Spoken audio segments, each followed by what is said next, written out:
부활하신 주님께서 제자들에게 이렇게 말씀하셨죠. 너희에게 평강이 있을지어다. 이 평강이 여러분에게도 동일하게 있기를 축복합니다. 저는 오늘부터 몇 주간에 걸쳐서 이 제목으로 말씀을 전하려고 합니다. 다 같이 한번 읽어보실까요? 시작. 회개하고 복음을 믿으라. 아멘. 마가복음은 사복음서인 마태, 마가, 누가, 요한복음 중에서 가장 먼저 기록한 성경으로 알려져 있습니다. 그때는 주 약 55년에서 65년 사이에 마가, 요한이 기록했습니다. 이 마가복음 우선서라고 하는 것이 무엇이냐면 사복음서 중에서 이 마가복음이 가장 먼저 기록되었다 하는 이론, 신학에서 말하고 있는 그런 내용입니다. 사복음서 중에서 마가복음이 가장 기록되었다. 그것을 뭐라고 한다고요? 마가복음 우선설, 마가복음이 가장 먼저 기록되었다. 그래서 마가복음은 이 다른 세 복음서를 기록하는 데 있어서 일종의 그 참고 자료로 그렇게 사용되기도 했다. 여러분 복음서를 읽어보시면 특별히 마태, 마가, 누가 복음이 내용이 좀 어떻습니까? 좀 이렇게 겹치죠. 여기서 봤던 내용인데 또 나타나잖아요. 그래서 마태, 마가, 누가 복음을 뭐라고 하냐면 공간 복음이다 이렇게 부릅니다. 사복음서 가운데 마태, 마가, 누가 복음은 공간 복음이라고 하는데 같은 내용인데 보는 관점에 따라서 약간 차이가 있는 것이죠. 그러니까 각도에 따라서, 그래서 저자들마다 약간의 좀 다르게 그렇게 기록을 하지만 결국 내용은 같은 것으로 그렇게 되어 있습니다. 마가복음은 하나님께서 마가를 통해서 하나님의 종으로 오신 메시아 예수 그리스도를 소개하는 복음서이죠. 또 마가복음은 다른 세 복음서와 동일하게 예수님께서 행하신 일과 사역에 대한 신학적인 기록이기도 합니다.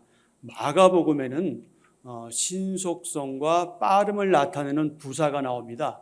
여러분이 마가복음을 읽으셔서 기억하시겠지만 즉시 이런 표현입니다. 즉시, 신속성, 빠름을 나타내는 부사인데요.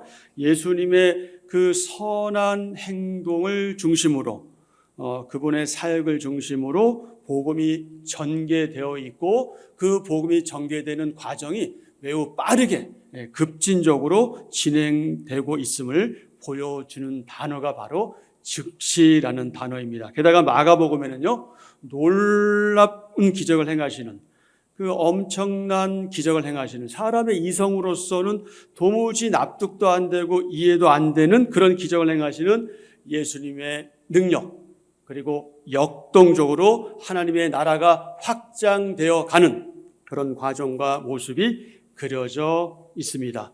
마가는 마가복음을 통해 예수님께서 하나님의 구원 계획에 절대적으로 순종하시고 그 십자가를 지시고 죽으신 후 3일 만에 부활하셨음을 강조합니다. 우리 주님의 그 십자가 사건은 창조주께서 피조물인 인간, 그것도 죄인들을 섬기신 최고의 행하십니다. 마가복음은 바로 그 십자가 사건을 향해서 모든 것이 움직여 갑니다. 마가복음 10장 45절입니다. 이 말씀은 마태복음 20장 28절에도요 토시 하나 안 틀리고 그대로 기록되어 있습니다. 자, 함께 읽습니다. 인자가 온 것은 섬김을 받으려 함이 아니라 도리어 섬기려 하고 자기 목숨을 많은 사람의 대속물로 주려 함이니라. 아멘. 그렇습니다. 그분은 섬기려 하고 자기 목숨을 많은 사람의 대속물로 주시려고 이 세상에 오셨지요. 여자의 후손으로 오신 메시아 그리스도 예수님께서 이 땅에 오심으로 창세기부터 말라기까지 계속해서 예언되었던, 말씀하셨던, 약속하셨던 그것이 성취되었습니다. 그런데 그분은 왕 중에 왕이심에도 불구하고 정복하는 그런 정복자처럼 그런 왕으로 오신 것이 아니라 어떤 신분으로 오셨다? 종의 신분으로 오셨다. 사실 잘 납득하기 어려운 거예요. 아니 왜 왕으로 오시면 한꺼번에 복음도 전하기 쉬울 거고 여러 가지 좋을 텐데 왜 하필이면 종으로 오셨을까? 좀 의문이 되는 부분이기도 하죠. 결국 종으로 오신 예수님은 그분 자신의 생명을 속죄 제물로 기꺼이 내어주심으로써 그분께서 섬기러 오신 목적을 이루셨지요. 성취하셨지요. 그 유명한 빌립보서의 말씀입니다. 빌립보서 2장 5절부터 읽겠습니다.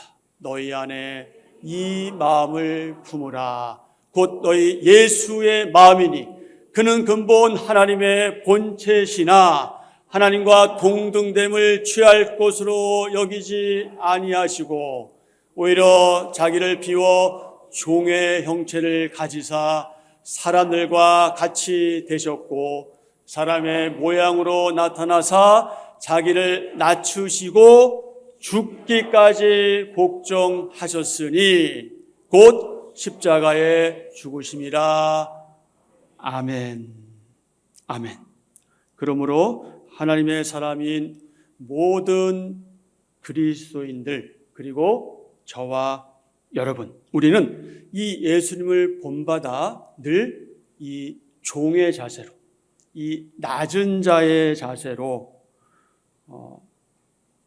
타인들을 섬기고 할 수만 있다면 희생하는 삶을 살아야 한다.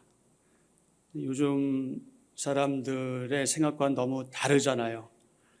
희생이라든지 내어줌이라든지 섬김이라든지 이런 거 잘 좋아하지 않는 이런 세대 속에서 우리는 그렇게 살아가야 하는 하나님의 사람들입니다.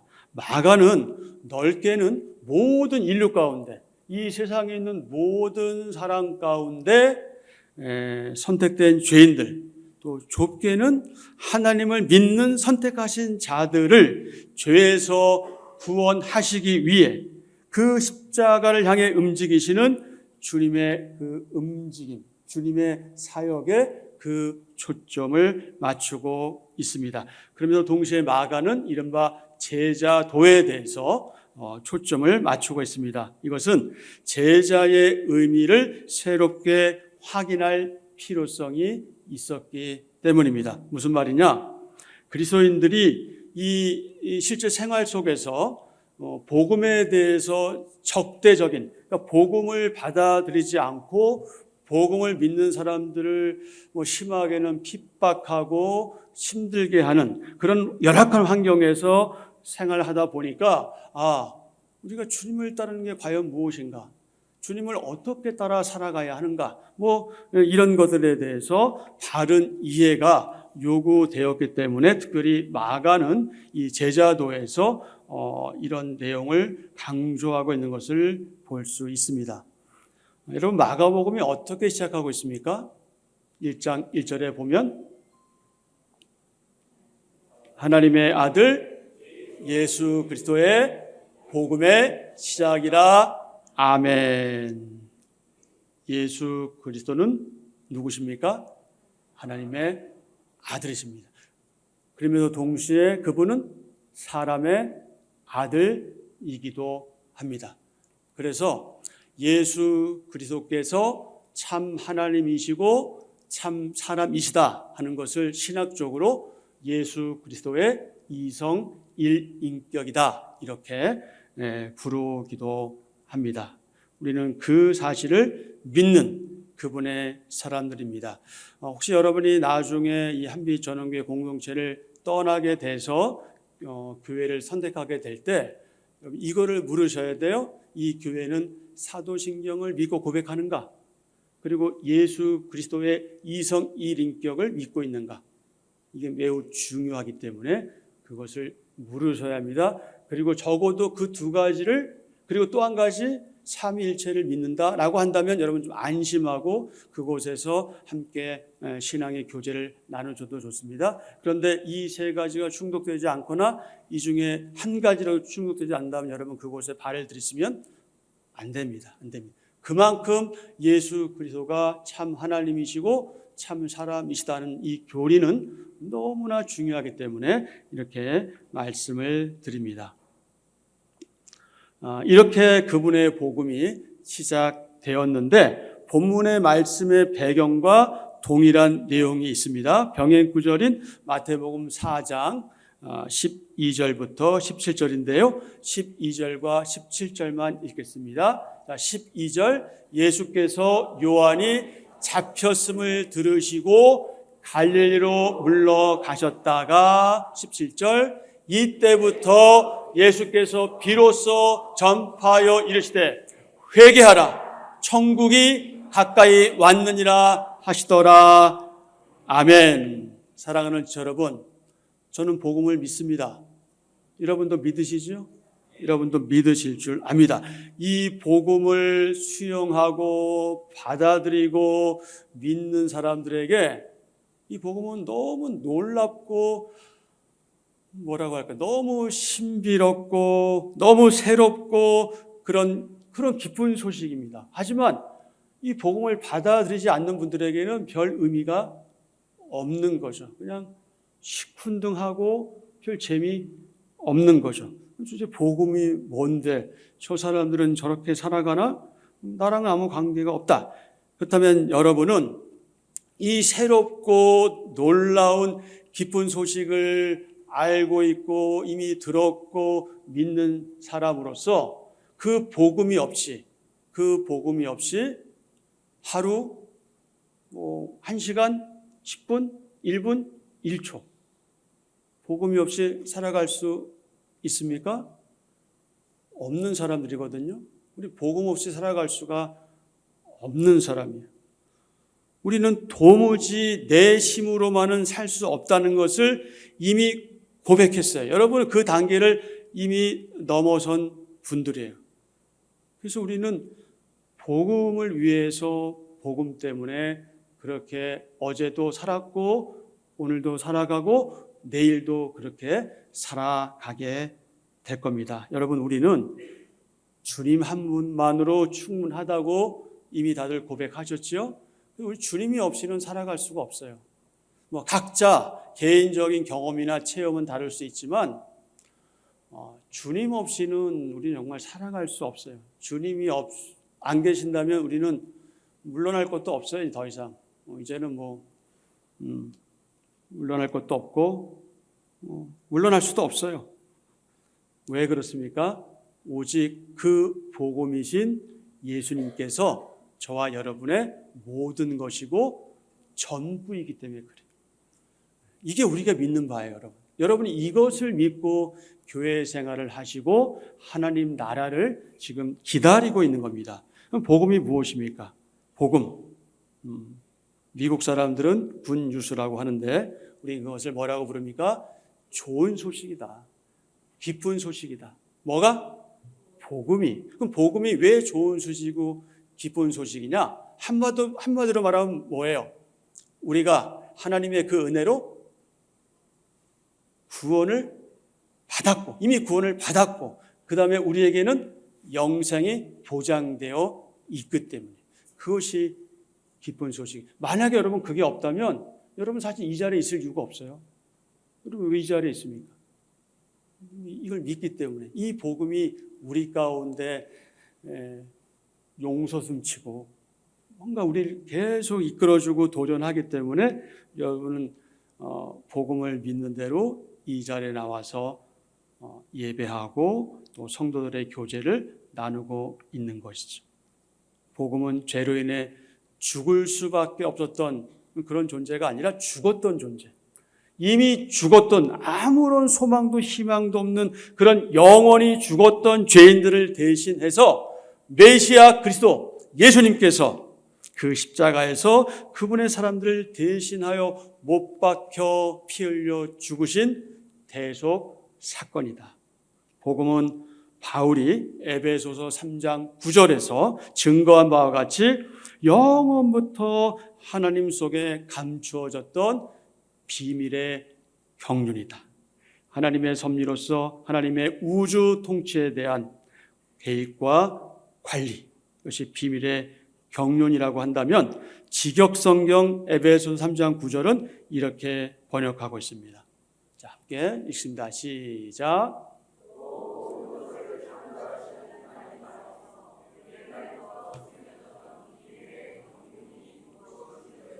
모든 사람에게 밝히기 위함입니다.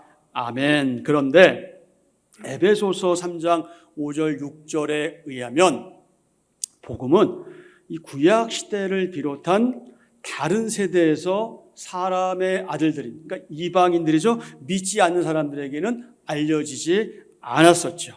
자, 에베소서 3장 5절부터 6절입니다.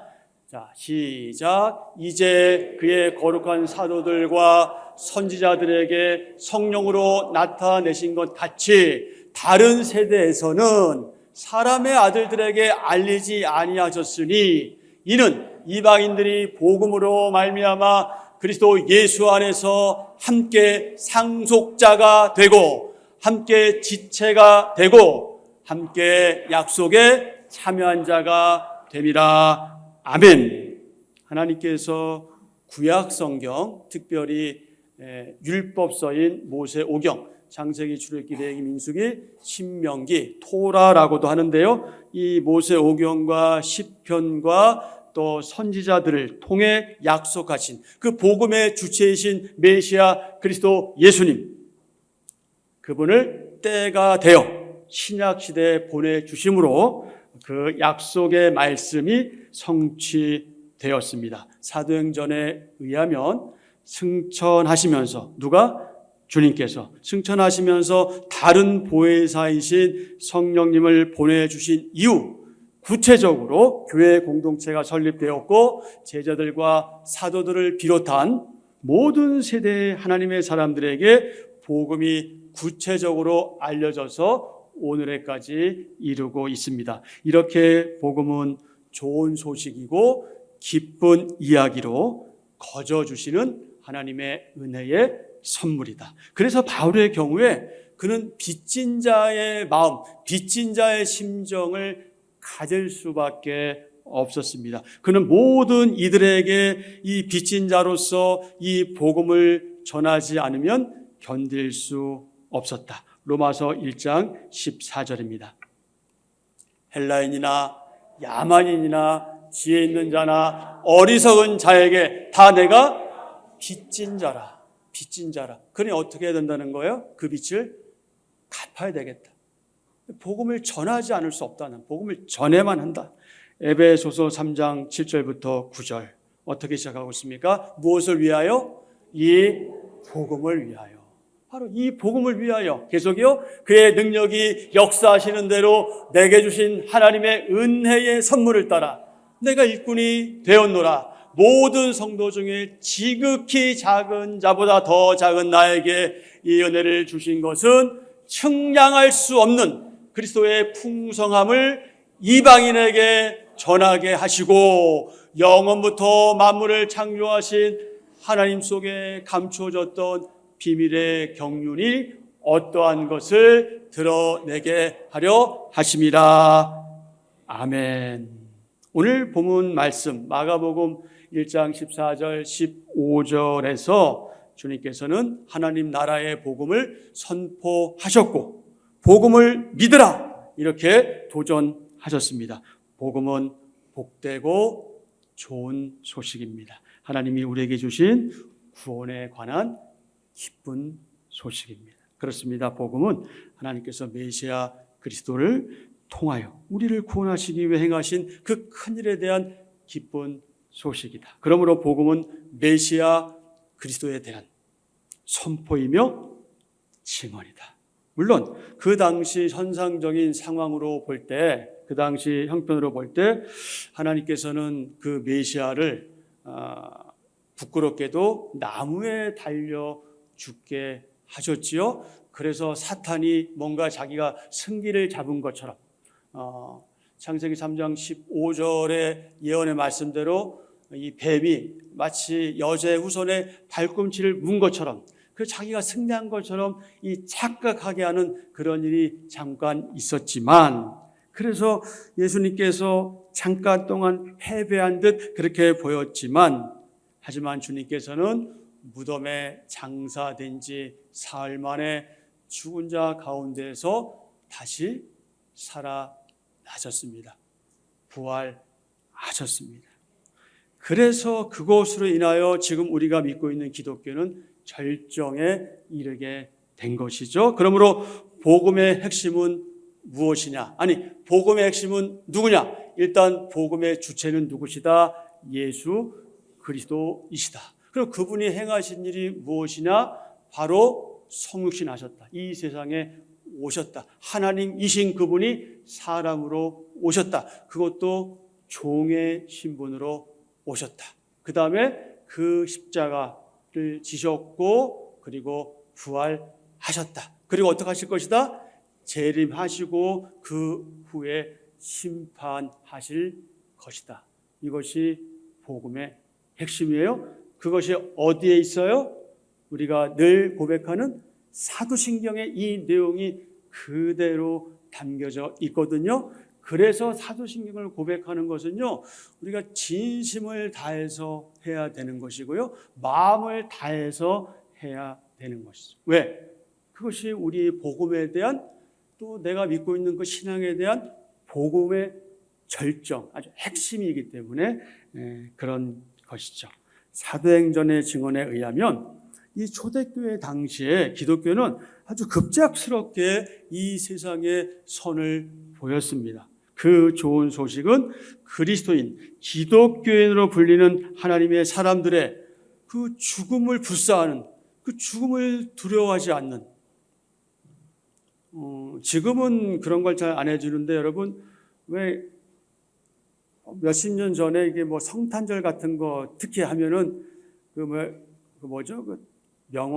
무슨 주말의 명화인가 이런 거에 보면 주로 해주는 게 종교 영화였잖아요. 뭐 배너라든지 뭐 삼손과 들릴라라든지 뭐 코바디스라든지 뭐 하여튼 그런 거 많이 해줬잖아요. 근데 특별히 코바디스라든지 배너 같은 데 보면은 여러분 어떤 환경이 나와요? 그 로마 그 원형 경기장 안에 그 믿는 사람들 다 풀어놓고 어떡합니까? 사자를 풀어서 막 죽게 하고 또 나무에 매달아 가지고 불을 질러 죽게 하는 그런 일이 있잖아요. 왜 그런 일 하는 거예요? 어떻게 하면 살려주겠다? 너희가 예수를 부인하면 살려주겠다. 그러면 어떻게 하는 거예요? 우리는 죽어도 우리 부인할 수 없다. 그렇게 죽어갔잖아요. 네, 죽어갔어요. 왜? 왜 그럴까요? 그 복음이 너무 가치있기 때문에. 너무 가치있기 때문에. 여러분, 뭐 이건 좀 비약하는 얘기일 수 있는데, 여러분이 동네 가다가 어느 지역에 갔는데 그 안에서 다이아몬드를 발견하셨어요. 근데 그걸 가져올 수가 없어. 그걸 놔두고 아무도 모르는 거죠. 그래서 집에 가가지고 이 땅을 살려고 애쓰는 거예요. 왜? 다이아몬드를 봤으니까. 아무도 그걸 몰라. 나밖에 몰라. 그러니까 여러분, 이걸 보고도 그냥 넘길 사람은 아무도 없어요. 그걸 넘기는 사람은 뭐 하는 사람이에요?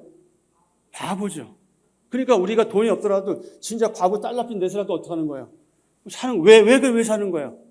가치가 있으니까. 우리가 왜 복음을 그렇게 대하는 겁니까? 왜 이 사람들은 죽으면서까지 복음을 부인하지 않은 거예요? 왜 그래요? 가치가 있으니까. 거기에 가치가 있는 거를 아니까. 그것도 그냥 하는 게 아니라 바르게 아니까. 그래서 그런 거예요. 죽음을 두려워하지 않았어요. 위대한 열정과 용기로서 그 좋은 소식, 그 기쁜 소식이 선포되었습니다. 그리고 이 선포된 복음은요, 단지 입술로만, 말로만 선포된 것이 아니다. 그들의 삶으로 체화되었다.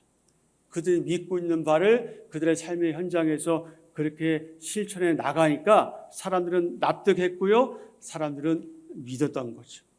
초대교회 때 교회 밖의 사람들이 이렇게 초대교회를 평가했다고 전해집니다.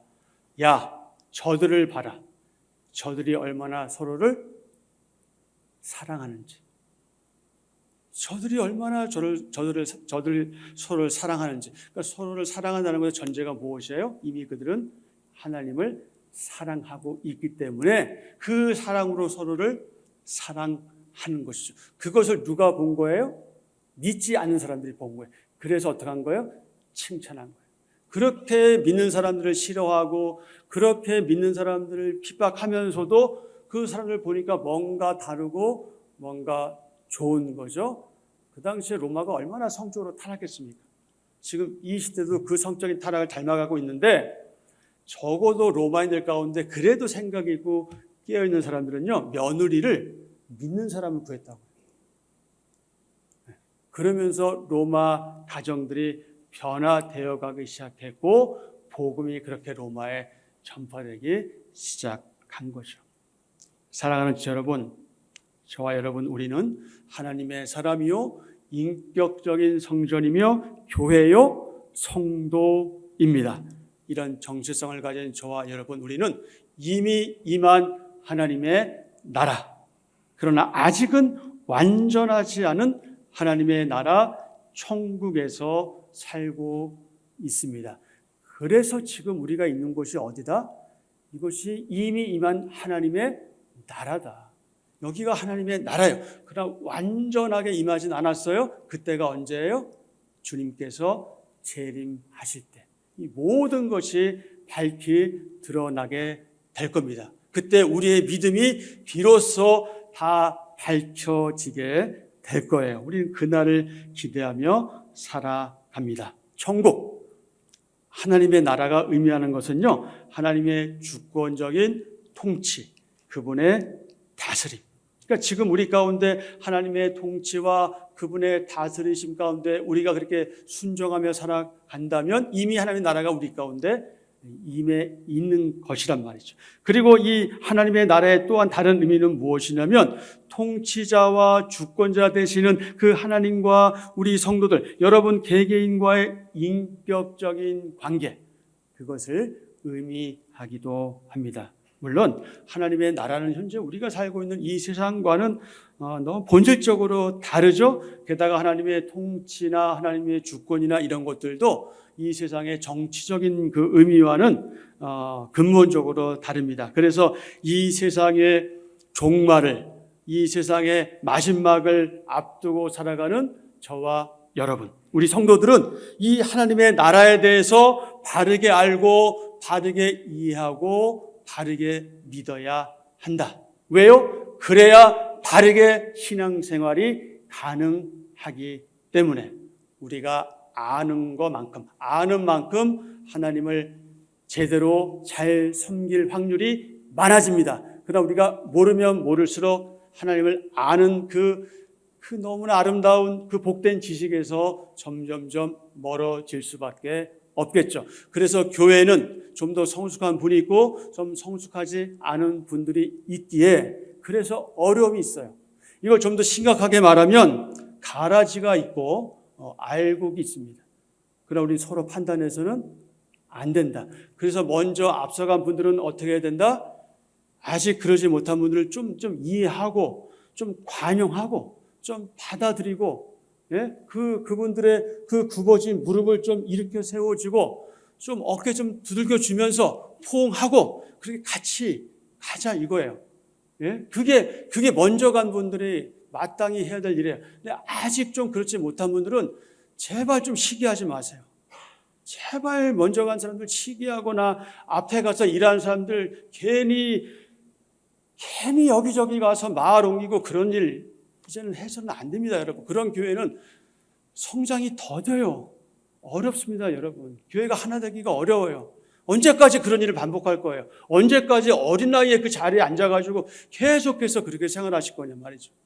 그런데 복음을 알아가면 거기서 벗어날 수 있다니까요. 그렇다고 여러분 오해하시면 안 돼요. 저 사람은 아직 이해가 안 되는구나. 이렇게 하실 필요는 없어요. 그럴 필요는 없지만 우리 모두가 함께 이 바른 복음을 이해하는 일에 서로가 협력하면서 그렇게 함께 어우러져 나갈 때, 그럴 때 어떤 일이 벌어지는지 아십니까, 여러분? 그야말로 하나님이 원하시는 부흥이 교회에 오는 거예요. 여러분, 부흥을 원하십니까? 부흥은요, 여러분, 숫자 늘어나는 게 부흥이 아니에요. 그렇게 변화되는 사람들이 그렇게 생기는 게 부흥이에요. 어제, 오늘, 내일이 다른 거죠. 그렇게 미성숙하신 분들이 성숙해져 가는 그런 분위기로 우리가 갈 때, 그래서 우리가 서로 정말 말 그대로 사랑하고 이해하고 받아들이고 격려하고 위로하고 이런 일들이 계속해서 이루어질 때 어떤 일이 벌어지는 거예요? 이제 교회는 복음으로 일치가 되는 거죠. 그리고 일치가 되는 교회는 어떻게 돼요? 누가 뭐라고 안 해도 서로 사랑하는 거예요. 그러면 바깥 사람들이 어떻게 한다고요? 야, 저 한빛전원교회 저 사람들을 봐라, 저 그리스도인들을 봐라. 이렇게 되면 여기 오고 싶어서 안달이 난다니까. 예? 그 일을 우리가 해야 된다. 그런데 거기에는 우리 각자의 노력과 애씀과 수고와 땀과 기도가 있어야 한다. 사실 그래서 어려운 거예요. 그래서 쉽지가 않아요.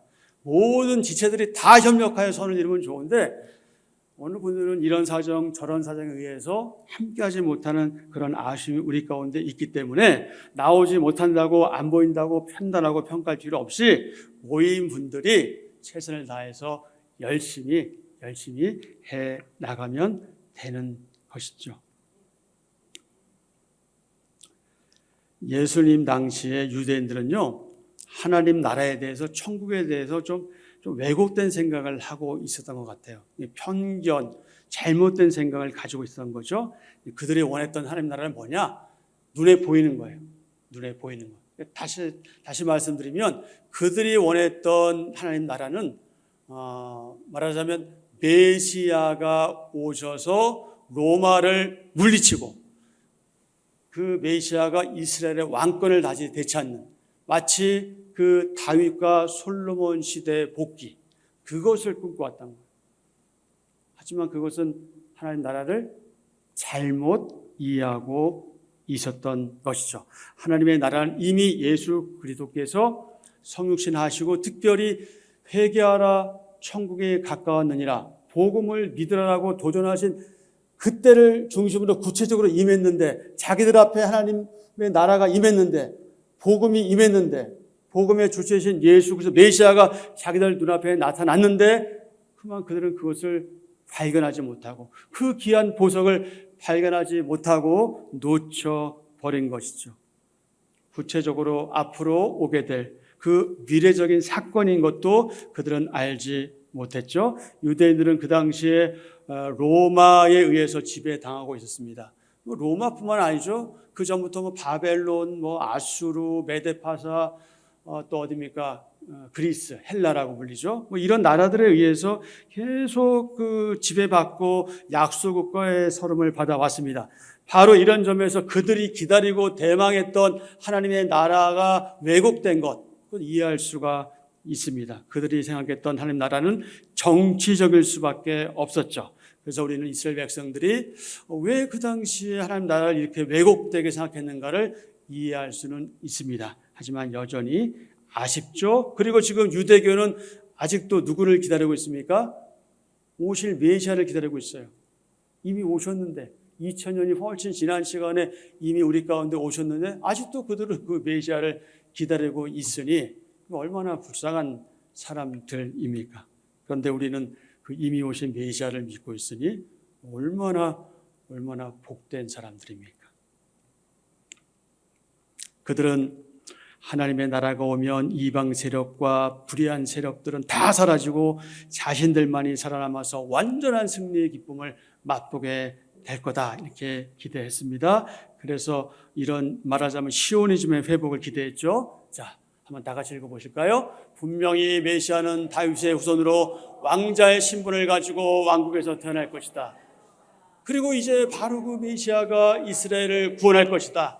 그래서 이스라엘을 다시 옛날 다윗 시대의 찬란한 영광을 되찾을 것이다. 하지만 그들이 그렇게도 열망했던 메시아께서는 그들의 생각과는 전혀 다른 방법으로 오셨습니다. 하나님 나라도 마찬가지입니다. 가지이죠. 여러분, 우리가 신앙생활하면서 우리가 말하자면 잘 살기 원하고, 부자 되기 원하고, 건강하기 원하고, 출세되기 원하는 것, 그거 문제될 게 없습니다. 저는 제가 전에하고 조금 달라진 게 있어요. 제가 기도할 때. 그게 뭐냐면, 제가 새벽마다 여러분들 잘 되기를 축복해요. 아멘을 안 하시는? 여러분 축복합니다, 진짜. 여러분 부자 되기를 축복해요. 장로님들 제가 사업 잘 되기 늘 기도하고, 잘 되고 있나요? 아멘. 할렐루야. 아멘. 건강하기를 기도해요. 그리고 사실은 현대 이 의학적으로 도무지 고칠 수 없는 병들 있잖아요. 저는 그것도 떼쓰고 있어요, 요즘에. 하나님 고쳐주세요. 은혜를 베푸세요라고 기도하고 있어요. 그런데 여러분, 이거 한 가지 생각하셔야 돼요. 저는 여러분이 그렇게 되기를 원하고 축복하는데 이거 놓치면 안 됩니다. 여러분이 하나님의 나라와 의는 뒤로 하고 그것만 구하시면 안 돼요. 그것을 먼저 놓으시면 안 돼요. 그것은 제쳐놓고 복받기 원하고, 부자 되기 원하고, 건강하기 원하고, 자녀 잘 되기 원하는 것, 그거 우선순위에서 잘못된 거예요.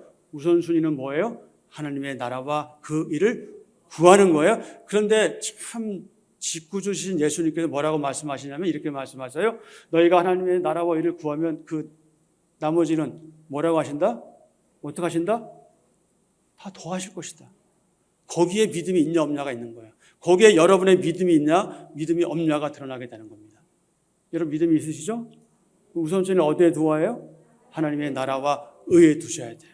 거기에 두시면 더딜 수는 있지만, 당장에 소위 말하는 효과가 나오지 않을 수 있지만, 그러나 하나님께서는 끝내 이루신다. 우리 그걸 기대해요. 믿음으로 인내하며 기다리며 바라고 소망하는 사람들이에요.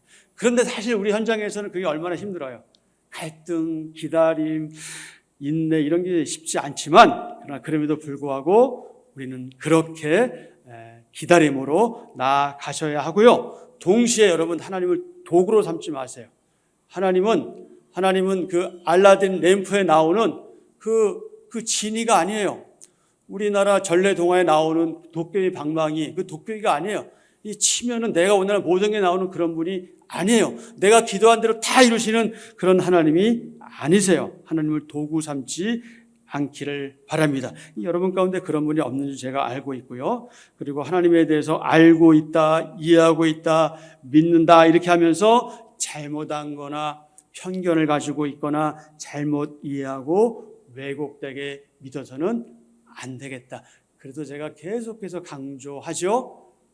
하나님 말씀으로 우리의 영이 가득 차야 비로소 이런 삶이 자연스럽게 드러나게 된다. 자, 말씀을 맺겠습니다. 사랑하는 지체 여러분, 마지막 질문입니다. 그렇다면 오늘 여러분은 어떻습니까? 여러분은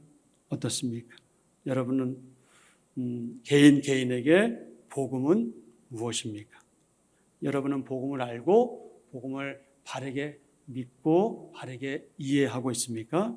그리고 여러분이 그렇게도 의지하고 사랑한다고 고백하는 그 하나님은 누구십니까? 그리고 여러분은 하나님과 어떤 관계 속에서 살아가고 계십니까? 여러분은 하나님 바르게 알고 바르게 이해하고 바르게 믿고 그렇게 생활하시는 줄 믿습니다. 저와 여러분의 복음의 주시이신 예수 그리스도, 그분께서 사역 초기에 이렇게 말씀하시고 선포하시고 도전하셨습니다. 다 같이 주님의 마음으로 함께 외치겠습니다. 같이 시작. 때가 찼고 하나님의 나라가 가까이 왔으니 회개하고 복음을 믿으라. 아멘. 아멘.